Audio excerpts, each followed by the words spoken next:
어르신의 건강과 행복을 위한 가장 든든한 노인복지시설을 만들어가는 케어스토리 강성만 국장입니다. 이번 교육에서는 시설의 감염관리 활동의 일환으로 하고 있는 간호비품 소독 관리에 대한 부분을 여러분들께 안내해드리고자 합니다.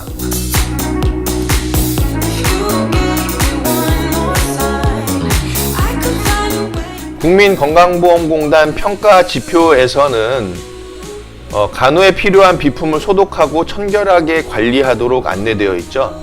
그래서 확인사항으로 일자, 비품명, 소독 방법, 소독자, 또 일회용품은 관리 여부를 확인하고 또 소독 멸균을 요하는 간호비품 사용 후에는 반드시 소독과 멸균을 하도록 안내하고 있습니다.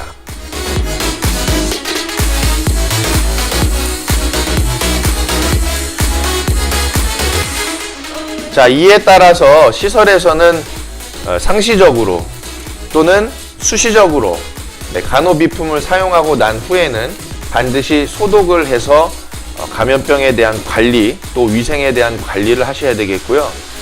더불어서 일회용품 관리를 정기적으로 시행함으로써 일회용품이 어르신들께 제공이 됐을 때에 안전한 제공이 이루어질 수 있도록 여러분들이 철저한 관리를 해주셔야 되겠습니다. 물론 이 업무에 대한 담당자는 간호조무사 선생님께서 담당을 해주시겠죠.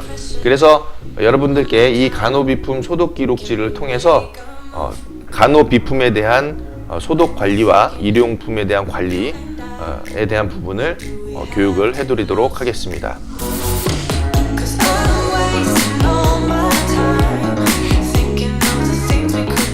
자, 그러면 본격적으로 간호비품 소독에 대한 부분을 함께 확인해 보도록 하시겠습니다. 자, 보시는 서식이 간호비품 소독 기록지죠. 그래서 상단에 항상 간호조무사 선생님이 또 신규 간호조무사 선생님이 오실 수 있기 때문에 그분들을 위해서도 그렇고 또 시설에서 이 서식지 작성이나 또 간호비품 소독과 일회용품 관리에 있어서의 그 관리법을 좀 아실 수 있게끔 안내문을 위 상단에다가 이제 게재를 해놨죠.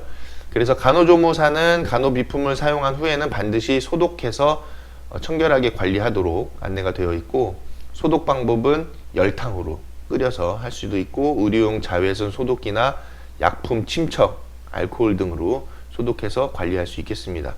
그 다음 일회용품은 목록별로 상태 등을 우리가 관리해서 그 관리 내역을 작성을 해두시면 되겠죠. 자, 그런데 요양병원에서 근무하시고 요양원으로 처음 취직해서 오시는 간호조무사 선생님 또는 간호사 선생님들 같은 경우에는 이 간호비품 소독에 대해서 병원 수준을 요구하시는 분들이 계세요. 근데 요양원은 병원과는 다른 상황이죠. 그렇기 때문에 요양원은 요양원대로의 소독관리법이 따로 되어 있다라는 부분입니다. 그런데 이제 병원에서 그 간호비품에 대한 소독은 굉장히 전문적으로 이루어지고 있는 상황이죠. 그러나 요양원에서는 상대적으로 병원보다는 관리법의 내용이 다소 전문적이기보다는 조금 더 그보다는 일반적인 내용이다 라는 부분으로 우리가 이해할 수 있겠습니다. 자, 그래서 간호비품 소독 기록지에 소독을 실시하고 나서는 소독 실시 일시를 우리가 기재를 하겠죠. 2019년 몇 월 며칠 몇 시 몇 분에 소독을 했다. 그 다음 소독 시행자는 당연히 직책이 간호사나 간호조무사고, 그리고 성명을 여기에 기재해서 서명을 하시게끔 되겠죠. 그 다음 소독 방법은 열탕 처리를 했는지, 끓여서 소독을 했는지, 또는 의료용 자외선 소독기를 사용해서 했는지, 또는 약품 침척을 했는지, 또는 기타 방법을 썼는지에 대해서 여기에 작성을 하게끔 됩니다. 그리고 소독을 한 그 비품에 대한 목록을 여기에 이제 기재를 해주시면 되겠죠. 어떤 뭐 핀셋이라든지 그런 부분에 소독을 한 목록을 여기에 작성을 해주시게 됩니다. 그 다음에 일회용품에 대한 관리 목록을 여기 작성해 주시는데, 먼저는 일회용품이 무엇이 있는지 일회용품에 대한 목록을 여기에 이제 기재를 해 주시겠죠. 그리고 일회용품에 혹시 유통기한이 있는지, 유통기한이 있으면 여기에 유통기한을 작성해 주시면 되겠다. 만약에 유통기한이 없다라고 하면 없음이라고 쓸 수도 있겠죠. 그리고 상태 점검에서 일회용품의 상태를 적어 주시면 되겠습니다. 그래서 정상이면 정상, 양호면 양호라고 표시를 해 주시면 되겠죠. 또는 만약에 상태가 뭐 오래돼서 교체가 필요하다라든지 그런 내용을 여기에 이제 작성을 해 주시면 되겠습니다. 작성을 해 주시면 여기에 이제 폐기 또는 교체하여야 할 일회용품의 목록을 써 주시면 되겠죠. 그래서 어떤 물품에 대해서는 지금 이게 너무 오래돼서 폐기하여야 한다. 그래서 폐기 후 재구매가 요구됨이라고 작성을 해주시고, 그리고 기타적으로 개선 의견과 추후 실시 계획이나 특이 사항 등에 대해서 작성을 해주시면 되겠죠. 제일 밑에 항상 이 부분을 강조해서 넣어드리는데, 내용은 감염 관리 활동은 어르신과 종사자의 안전을 위한 기초가 된다라는 부분을 통해서 여러분들이 이 감염 예방을 위해서 간호비품 소독 기록지를 작성하실 때에 신중하게 잘 작성하실 수 있게끔 멘트도 같이 넣어드렸습니다. 더불어서 이 내용이 다 작성이 되면 시설장님께서 확인을 하시고 서명을 해주시고, 그리고 별도의 파일에다가 보관하시게끔 되겠죠. 자, 그래서 여기까지 해서 간호비품 소독과 일회용품 관리에 대한 작성법 및 관리법을 우리가 살펴보았고요.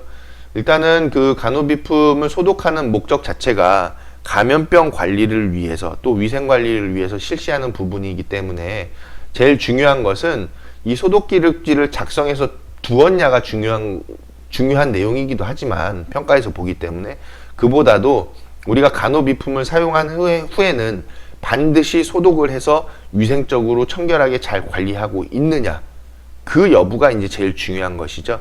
그렇기 때문에 여러분들이 형식적으로 서식만 작성을 해서 보관해 두시기보다는 오히려 서식은 하나의 우리가 행동을 한 내용을 담아 놓은 내역이다라고만 생각을 하시고, 우리가 소독을 하는 데 있어서 간호비품을 소독하고 청결하게 관리하고 일회용품을 관리하는 데 있어서의 그 관리하는 행동 자체가 더 전문적이고 상시적으로 잘 이루어질 수 있게끔 업무에 반영하시는 것이 가장 중요하다고 말씀을 드리면서 간호비품 소독에 대한 교육을 안내를 마무리하도록 하겠습니다. 궁금하신 내용과 질문사항에 대해서는 댓글이나 채팅을 이용해 주시기 바라겠습니다. 감사합니다.